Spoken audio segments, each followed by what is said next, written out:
मेरा माननीय मंत्री जी से आग्रह है कि आपको अधिकारियों ने असत्य बुलवाया।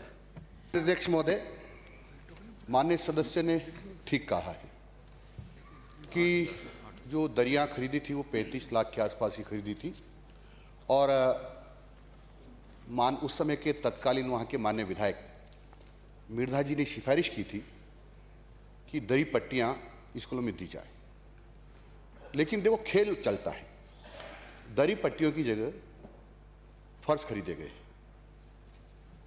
और वो फर्श भी स्कूलों में जो 228 तक, जो रिकॉर्ड के हिसाब से 228 तक पहुंचे, अभी 171 फर्शों का भी पता नहीं है वो कहां गए।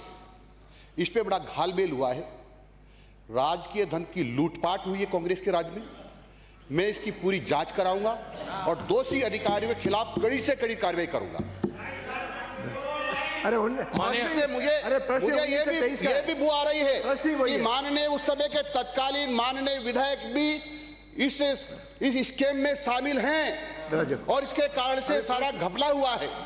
माननीय अध्यक्ष महोदय, उसका पूरक बाकी है। माननीय अध्यक्ष महोदय, मैं इसमें बताना चाहता हूं, जो मंत्री जी ने कहा है कि एक दरी की कीमत भी मैं बताना चाहता हूं, 8,370 की एक दरी इन्होंने बताई है।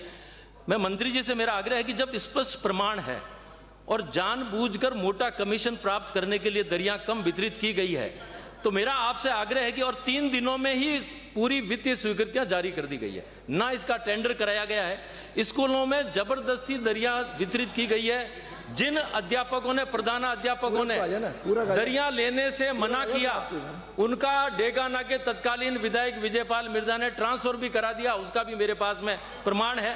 आप तो प्रश्न पूछो। और मेरा माननीय मंत्री महोदय, आपसे मेरा यह आग्रह है कि जो सीबीओ उस समय एसीबीओ प्रथम थे, उनके पास में चार्ज था और वही इसके मुख्य सूत्रधार हैं, तो मेरा आपसे आग्रह है कि उनको तुरंत निलंबित करके समय सीमा में जो बिंदु बताए गए उसकी जांच करके इसको विधानसभा में या इसको बताएं, क्योंकि इसमें भ्रष्टाचार की बू आती है। प्रश्न आ गया फिर।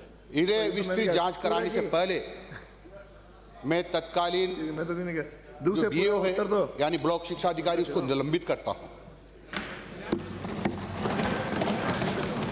मैं ये पूछ रहा हूं, माननीय जो विधायक थे मिर्धा साहब, अभी आज की तारीख में वो बीजेपी में है क्या? मैं मंत्री जी से ये पूछना चाह रहा हूं, क्या उसको बीजेपी से निकालेंगे आप? उसकी जांच कराएंगे आप? आप कह रहे हो कि उस समय आपने ये घपला किया है, तो उस घपले की जांच कराने का विचार रखती है सरकार और उसके खिलाफ कोई कार्रवाई करेंगे आप? अरे उत्तर आने दो ना, टाइम। अब माननीय मंत्री जी, माननीय अध्यक्ष महोदय, मैंने कहा है मैं जांच करवाऊंगा, जांच में जो जो दोषी पाए जाएंगे सबके खिलाफ कार्रवाई करेंगे। चलिए, प्रश्न काल समाप्त है।